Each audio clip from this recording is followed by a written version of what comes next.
Have you ever felt completely overwhelmed by investing? Like you want to grow your money, but all of the terms and risks, well, they just make you want to shut off your computer and go hide under a rock. Absolutely. It feels like there's a whole secret language with words like alpha and beta and different ratios flying around. It's easy to feel like investing just isn't for me. But here's the thing. What if I told you that investing doesn't have to be so complicated or so scary? That with a simple approach, anyone can make their money work for them and not the other way around. To be honest, that sounds like a game changer. I mean, we all want financial freedom, but it often feels like the path is only for experts or people with a ton of cash. Today, we're breaking down investing in a way that's easy to understand. No jargon, no fluff, just essential ideas you need to get started on your path to financial independence today. And this isn't about playing the market every day or chasing risky bets. It's about making smart, steady moves that build real freedom over time. So stick with us, because if you've been scared or confused about investing, this episode is for you. Today, we're demystifying investing. This is the Fi Guys. Let's get into it. If you've listened to this podcast before, you know how much we talk about spending less and about how much we talk about earning more to create a savings gap. But that savings alone isn't enough. Investing is what makes your money work for you over time. I love that formula. It's a simple formula, right? I love that. Invest plus savings equals financial independence and gets us closer to being where we want to be in this life. Because let's be honest, nobody wants to work forever and ever unless maybe that's your dream life. I'm not going to judge you. I'm not going to judge your journey. But yeah, I'm excited for this one. I think a lot of people were never really taught about investing in school. I mean, as you guys know, if you've been in school recently or maybe in the last 30, 40, 50, 100 years, you're not really teaching about the stock market and how this goes up and how that goes up. And maybe you might have got a very rudimentary lesson on, well, when you buy a share, you're a part owner in a company, right? Maybe you learned that. Maybe you didn't. But I'm excited for today's episode because this is going to lay the foundation and the groundwork for many episodes to come to really build up your financial literacy while also building a better future for yourself. So with that being said, Chris, let's dive into it. I'm excited. Yeah. So first off, I want to introduce us to a concept of compounding and how that power of compounding transforms those savings into lasting wealth. If you remember back to episode 2 or 3 of the FI Crash Course, we talked about compound interest and how it snowballs exponentially. We were talking about ways to pay off debt. Now, in that format, we were talking about how that interest on your debt can snowball and compound against you to make you owe more money to somebody else. But we can take that flip side, that compounding, which in that regard, in terms of debt, is a liability, and we can turn that into our asset. We can turn that into something that's working for us. So compounding interest, very simply, means that your money is making money on itself. Just like when you grab that little snowball and you're at the top of the hill and you start to roll it down, as that snowball gets bigger, more and more snow compacts into that ball and it gets larger and larger and larger, allowing it to bring up more and more snow to get bigger and bigger and bigger. So I'm going to give you a quick illustration just so you can understand a bit better. If you double a penny every day, by day 30, you would have nearly $5.4 million. But just in the last 3 days, doubling from days 27 to days 30, you would only have, at day 27, you'd only have $671,000, showing you how crucial time is in compounding. Now, I remember when I've heard this before, people would always ask, would you rather have $1 million or a magic penny that doubles every day for 30 days? And most people say, I want $1 million right now. Because when you think about it, you're like, I don't want to have 1 penny, then 2 pennies, then 4 pennies, then 8 pennies. Without realizing that those 8 pennies on day 4, just by day 27, has gone to over $600,000. And then by day 30, goes up to over $5 million. This is what made Warren Buffett one of the richest men today. It's not that he is the best investor ever. It's that he has the most time. Majority of Warren Buffett's wealth was made after his 60th birthday, where most investors quit, or they decide, I'm just going to retire. He's gone on for another about 30 years, even longer than that, 38 years, which has just seen his net worth double and double and double over and over again. So, in short, we really don't need a bunch of money to get started, right, Chris? I know in a few podcasts back, we talked a little bit about, well, if you're not good with $100, why would the universe trust you with $10,000, right? So, you really should get started today, right? It's not something that you should wait on. I know maybe the viewer, maybe you guys have this script running in your head where, well, I don't have a ton of extra money right now. I'm living maybe paycheck to paycheck. I just getting by. I'll save more when I get more. Right? I'll once I make more money, well then I can do this investing stuff that Chris is talking about. But what you're saying, Chris, is do your best. Cut back where you can. Find a way to start saving. Because the sooner you can start saving and getting into the compound interest, the more that avalanche, right, that snowball that you talked about can roll down the mountain and really pick up speed and momentum and grow and grow and grow until one day you look up and you're like, hey, I have this giant lump sum of money. I don't need to work till I'm 100 years old. I can retire, right? Maybe I can put this as a down payment on a house. I can pay my house off, right? And a lot of these different financial outcomes that so many people believe is out of reach, suddenly with just a small amount of effort can really be possible. And more people need to know about this. So what's the first step? I mean, where do we go from here? How do we access this compound interest? Is it a certain website? Is it a certain stock? What is it for those that don't know? Yeah, it's really getting started. I think you really hit the nail on the head there, Dominic. The magic, I will do it when. I will get started when this thing happens. And that when that you use every single day to do that, just to put off, delay getting started, delay having to make the hard decision today, it's just an excuse. It's an excuse to not get started because in truth, you really don't want it. Because your brain knows that we're safe here right now. I might not be happy. I might be able to sit here and complain every day that I don't have enough money, but at least I know that I'm alive. But we need to get started. You need to learn. And that's what you're doing here today at this podcast, by being able to listen, to learn some no-nonsense ways to get around investing, to be able to get started. So where do we get started? First, I want to talk to you a little bit about risk versus reward. Many people know that investing, it can sound like a foreign language.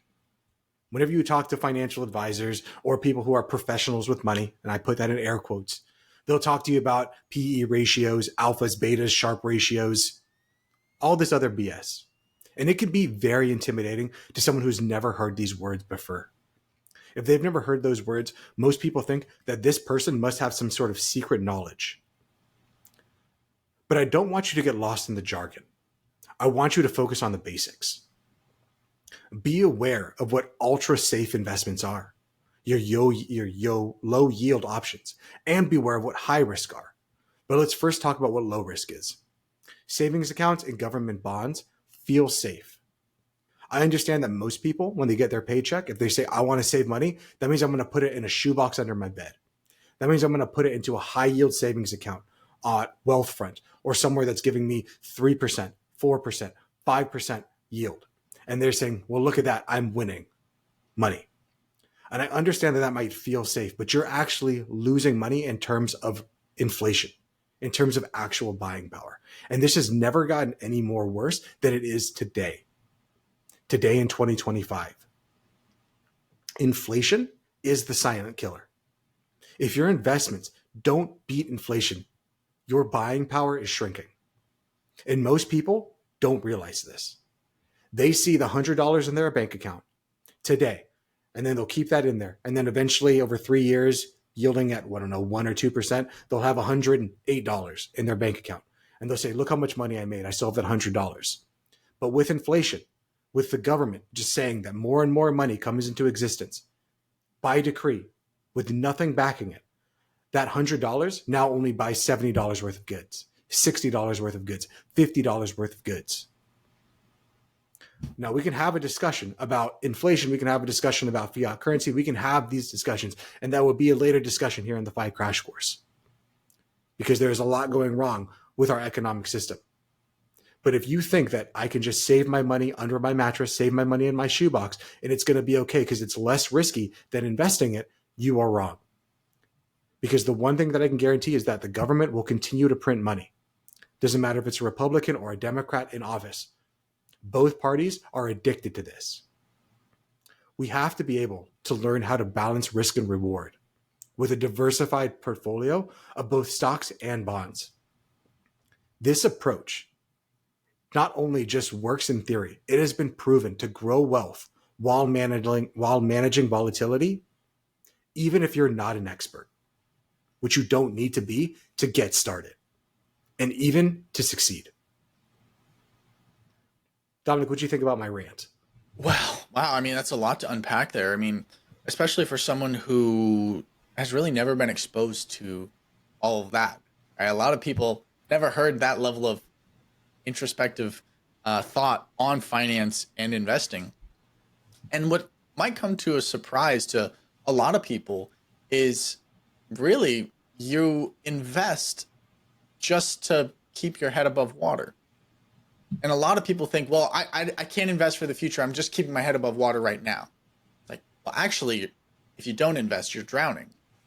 Would I be mistaken in that aspect on the side of buying power? No, you're not. And unfortunately, this is something that has changed more and more recently. So if you listen to your grandfather, your father, your uncle, the people that have been around for a long time who say, oh, no, inflation's really, really not that big of a deal, all this stuff, that might have been true back then. But during COVID, we printed more money in 3 months than we had in our entire history as a country. And it's not like we turned on printers, not like we went out there and we started giving people money. No, we just magically said that now instead of there being $100, now there's $5,000. And the worst part is, and again, this is a deeper conversation, is that we didn't just give that money away. We created fake money. And when I say we, I mean the American government. We created fake money, and then we charged people interest on taking that fake money. We said, if you take our fake money, you owe us more fake money in the future. Our economic system has turned us all into gamblers. In order just to keep up, you have to gamble your money. Because regardless of what you think, investing is gambling. It is a safe gamble, but it is still a gamble that the future will be better than today. And that's a scary thought. I know a lot of people who, well, they're just not gamblers. Maybe you're one of them, and I can't blame you. You know, I've been at the roulette table and lost my life away. No, but no, I'm not a big gambler either, right? Definitely not a big gambler. I don't like risking stuff when it's not worth it. But a lot of what we're talking about here, it is worth it. Because imagine you were that grandpa who, well, I just put my money under my bed, and, you know, when I was growing up, cheeseburger was 50 cents, right? And now a Big Mac Whopper, a Big Mac meal is like $15. It's crazy. Well, you're getting a lot less burger these days. But in order to keep up with inflation, in order to keep up with just staying with the times, moving with the value of the money, you have to attach your money to the market so it grows with the inflation. And hopefully it outpaces inflation, right? So you're not just meeting inflation where it's like, ooh, my money is worth what it was worth when I put it in from an inflation standpoint, but it's actually worth more, right? I want to put in $1, I want to get $2 back and have my money worth more than what it is now, right? So I think it's interesting. I think it's very interesting, and I think it's a scary conversation. But it's our life now. It is a scary conversation. Unfortunately, I can only go so deep on the podcast. If you want to go deeper, then you need to go to montanwealth.com. I can talk a lot deeper on these subjects and what we need to do, but there's only so much I can say on the podcast. So there is more available when it comes to these things. But I know that people are in the comments are going to say, well, Chris, I'm looking at these inflation gauges given by the government. It says they're only 3 or 4%. You also need to realize that the government's the one who's causing the problem. And then they're giving you the statistics to say, don't worry about the problem. I want to move on to segment 3. The market's a roller coaster and that we need to have a long-term view. Most people, when they think about the stock market, they look at the daily ups and downs and they see that roller coaster or an EKG tracing, sharp spikes and really big dips. And when they see that, they go, oh my God, this is really, really scary. I don't want to invest in this. If I put money in at 4 o'clock, at 4:05, it could be down by $100. What we need to do is we need to take our mouse, we need to take our fingers, we need to start to pinch out. We need to zoom out and zoom out and zoom out and see that on a long-term chart, it reveals a steady upwards climb. Because money, regardless of money is real or not real, will chase assets. It will chase things that produce money. And that is what the rich know that people who aren't rich don't know. They want to buy assets. And those assets are investments. We have to remember that investing for financial independence, it's a marathon. It's not a sprint. Don't let daily market noise distract you from your long-term plans. That's where most people go wrong. Short-term, volatility, those ups and downs, that is normal. And it's often a chance to buy more when prices drop, or to stay consistent regardless of what is happening. But I know that that's really difficult. Dominic, can you remember a time when you were getting started in your investing journey that the roller coaster of the stock market kept on getting to you? You know, it's one of those lessons that if you don't learn, it's going to teach it to you again and again and again till you're out of money. And yeah, absolutely. 100%. You know, you put like any, I don't want to say any and everyone, but a lot of us think we're smarter than the market. We can beat the market. Those guys on Wall Street, cool. They're doing their thing. I think I can do that too. Right. And you know, you put your $1,000 in, right? Pick a few stocks. One goes up 50%. I might be Jordan Belfort minus the crime and sinful life. You know, I might be that guy, right? And then you're like, well, it's going up. I should put more money in, and then it tanks, right? Now, were you buying quality assets? Maybe not, right? Were you letting the market play out? Not really. You were gambling. I was gambling. But now that I know more about investing and how to manage going through making a trade and whatnot, I know that life is a roller coaster, right? The stock market is a roller coaster. And I wouldn't necessarily recommend investing in specific stocks, right? It's much safer to invest in an S&P index. Set it and forget it, to be honest. But that's for you and your financial advisor. But one of the things that Chris has really drilled into my head over this last couple of years is, you know, this too shall pass, right? If you think the stock is going to be up forever, that's awesome. I'm happy for you. But remember, this too shall pass, right? And if it's down, well, right, this too shall pass in theory.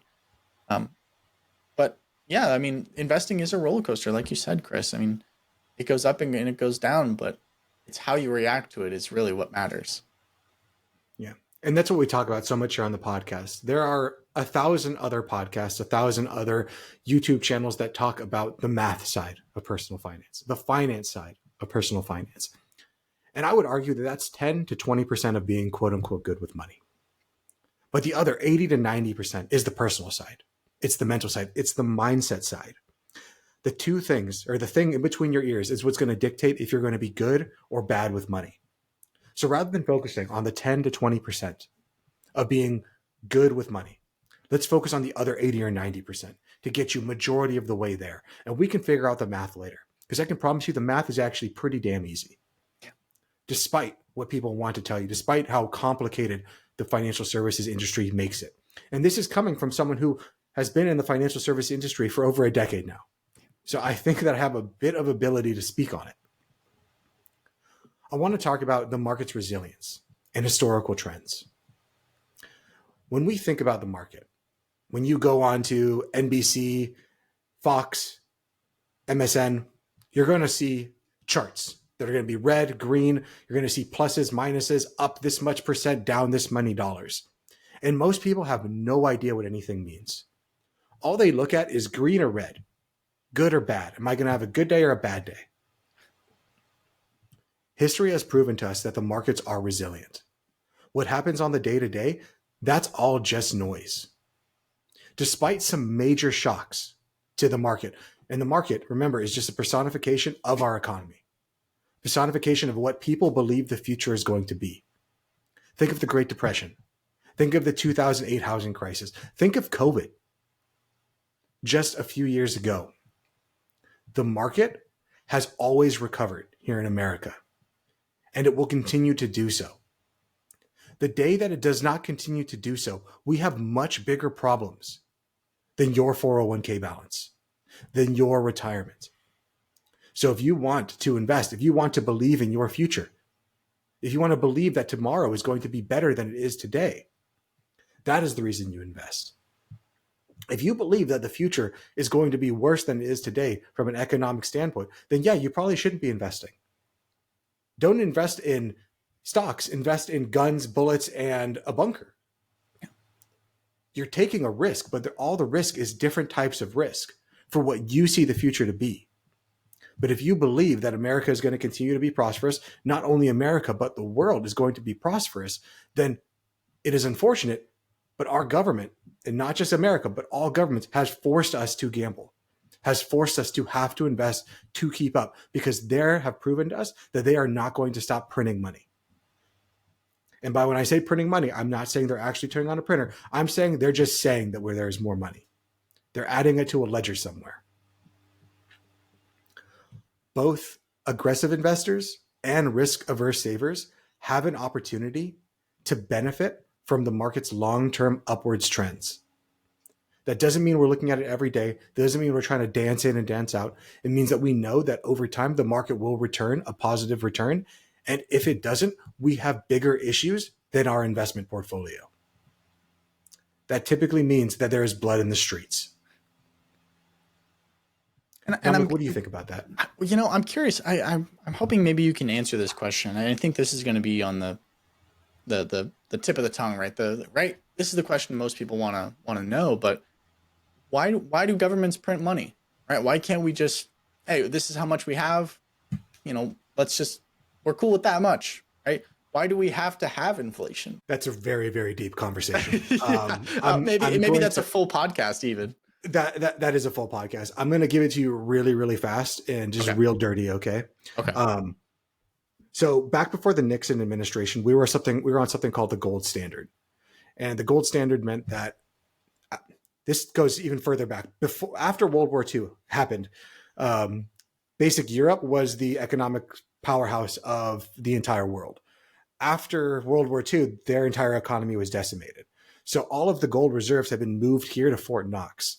It was at that time that anyone in the world could come and return a paper dollar for a percentage of gold back. And then every single country in the world backed or basically pegged their dollar to our dollar. Their yen, their won, whatever they called their dollar was pegged to ours. Well, Nixon, during the Bretton Woods Accord, took us off of the gold standard, and that took us to fiat currency. Fiat is a fancy word for by decree, meaning that America has the ability to change how much money we have in the system by decree. And that decree is backed by a military that says, if you don't agree with us, we will bomb you back into oblivion. Gotcha. Since that day, since then, all governments have been pegged to our dollar, and our dollar has become unregulated. There is no one controlling how much money comes in or out outside of the Federal Reserve. And the Federal Reserve is a whole nother story that we can talk about a couple of bankers meeting in the dead of night back in the 1980s to pass over the weekend the Federal Reserve Act, which put the Federal Reserve into the ether, which allowed them to just print money willy-nilly. Uncontrolled by Congress, uncontrolled by our legislature, uncontrolled by the people. So why would governments want to have a fiat currency? Let's think about it this way. Governments do not produce money. Governments tax money in order to produce. Does that make sense thus far? Mm-hmm. So if for a government to say that we have money, they have to tax their citizens who are producing assets to take in money. But most people hate taxes. So if you're a politician and you're going to run on saying, hey, we're going to increase taxes to be more fiscally responsible, you know that you're not going to get voted in. So what does the government do instead if you can't raise taxes? Well, what we're going to do is we're going to use inflation to steal your purchasing power without you even noticing that it's happening. Because you might have $10 and there's $10 in all of the government. And you're saying, I'm going to hold on to this $10 because I know it's good. But what if the government says, okay, now there's another $10? Your purchasing power has been cut in half. You didn't see it. You didn't vote for it. You didn't feel it. Nothing happened that you can noticeably see. But all of a sudden, your purchasing power is substantially less. And if you look at any asset over the past 60, 70 years, you can see those assets have increased because smart money, rich people know that when the government prints money out of thin air, that money will find its way to assets, to things that can't be made up, like houses, like Bitcoin, like company stock. Okay. Okay. Well, that's definitely the tip of the iceberg, right? That's definitely the tip of the iceberg. And I think it would be a very interesting podcast down the line to have. Why does the US print money? So maybe we'll get into that down the line. I know we have a lot of podcasts scheduled for this series we're in right now, the Fi Crash course. But after that, I would love to dive a little bit deeper into that and kind of understand a little bit about that. But yeah, let's get back into it. Let's shift gears and return to what we're talking about today, Chris, and investing and all that fun stuff. Where are we at with that? Yeah, so I want our listeners to know that the market's past downturns are a reminder that patience pays off. Regardless of what's going on today, tomorrow, next week, the market has historically always come back. And again, the day that it doesn't happen, we have bigger issues than investing, than your returns. And that's what a broadly diversified portfolio across not just the US, but also other countries can really help with. In segment 5, I want to talk about the importance of patience and persistence when it comes to investing. Patience is the strongest tool you have of investing. Weathering storms is essential for long-term gains. The people that feel like, oh man, stuff's getting scary and jump out, those are the people that often fail. It always sounds nice and easy. Oh, you just buy low and you sell high. That sounds great if you have the chart looking backwards, but no one has that chart looking forwards. Legendary investor Warren Buffett reminds us, only when the tide goes out do you see who's swimming naked. Meaning that when times are good, when the shore is up high, everyone looks like they're rich, everyone looks like they know what they're doing. But when things go back, when the market starts to turn around, when the economy doesn't look so good, that's when you see how many people were over leveraged, how many people were just lying to you the entire time. Staying invested through the good times and the bad times is what separates the winners from those who panic and miss out. We all know that friend who bought a stock at $20 or $10, watched it go up to $30, say, I'm never going to sell. And then it went back down to 10 and they say, oh, look how much money I've lost. And then they get out right before it goes back up. We've all know these friends. Don't be that friend. Be the person, regardless of what's happening, that's consistently investing in it. And that's what we're going to talk about on next week's podcast, how to dollar cost average, how to set up a system that is set it and forget it, so that regardless of what the market's doing, regardless of what's going on in MSNBC, on Mad Money, you know what you're doing and you can stick to it. That's going to be an exciting conclude, one. Dominic, Yeah. what do you think? I love a good set it and forget it. Life, listen, Chris and I love finance. We really enjoy it. It's one of our passions, right? Talking about it, teaching about it, learning more about it. But for someone who's just a normal person, who's not us, right? Don't spend your life worrying about all this. Learn about it, set it and forget it. Have a great financial advisor who is a fiduciary. It's probably something we'll mention next episode, right? But go out there and live. Life is to be lived, not to be stressed out about what the share of Apple prices did today, or what Google did today, or did the Dow go up, or did the S&P crash, right? Maybe you don't know what I'm talking about. But yeah, we just wanted to teach you these things so that you can live a more fruitful life and to be out there in life, not just watching life happen and go on by. Yeah, those are my final thoughts. Do we have any action steps for this week, Chris? We do have an action step. This week's assignment is, if you haven't already yet, I want you to go and open up a brokerage account at a major custodian. You can use Fidelity, Vanguard, Schwab. It really doesn't matter to me. If you don't know what I'm talking about, go to ChatGPT and ask them, how do I open up a brokerage account? And it'll give you some great resources. If you already have one, maybe consider opening up a traditional or a Roth IRA to really maximize the tax advantages. If you don't know what the hell I'm talking about, just stick around till next week. We're going to go all into that. But this is the big thing that I want us to all take away from today's podcast. Investing is the key to building financial independence. And when we invest, we focus on the long term, not the short-term fluctuations. One of the most common questions that I get when people find out that I'm a financial consultant, that I work in finance, is, oh, okay, what stock should I buy? That's the most common question.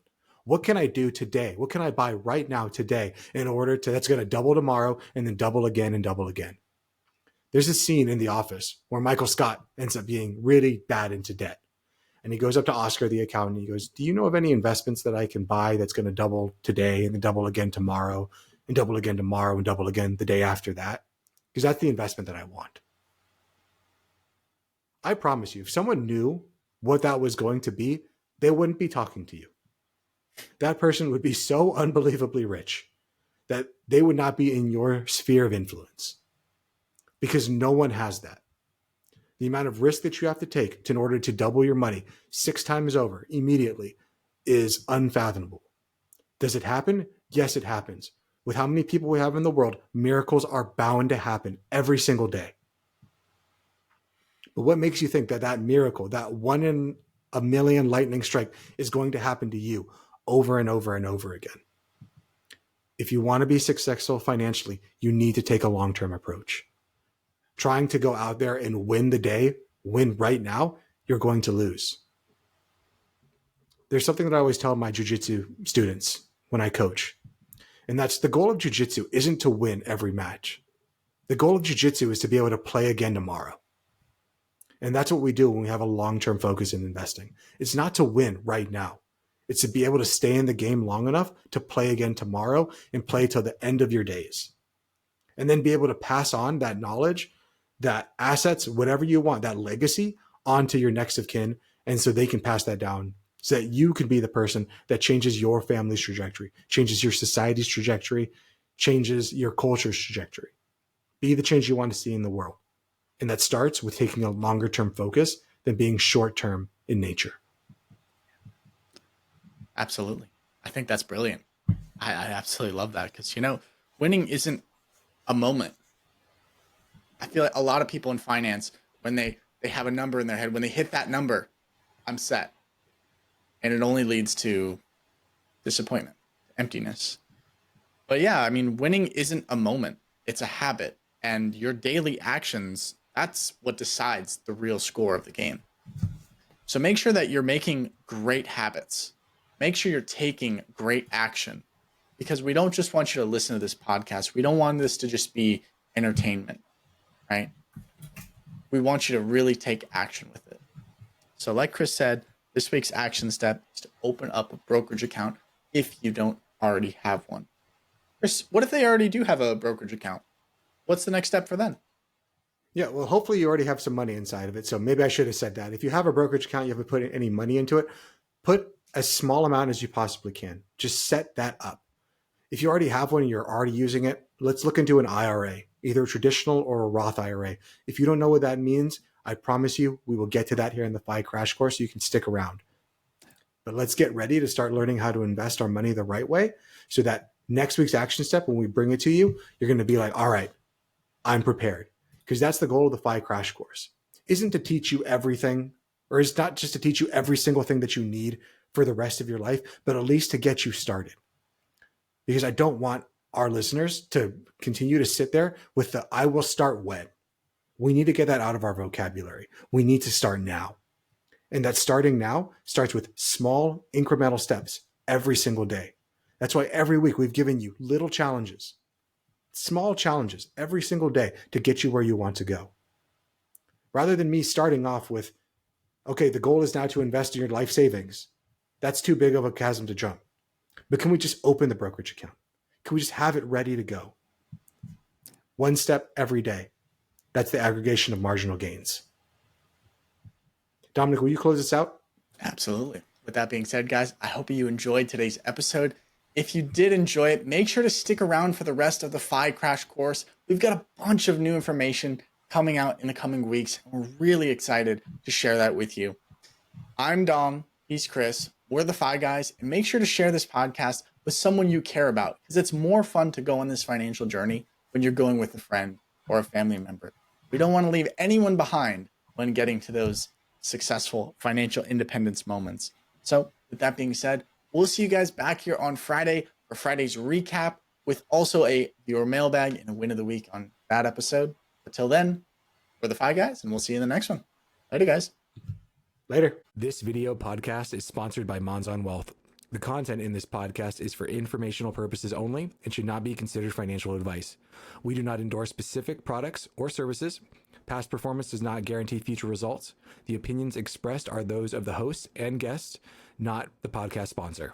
It is crucial to consult with a qualified financial advisor or professional who can provide advice tailored to your specific needs before making any financial decisions, investments, or taking any other actions. If you are seeking specified help, you can reach out to Chris at monzonwealth.com.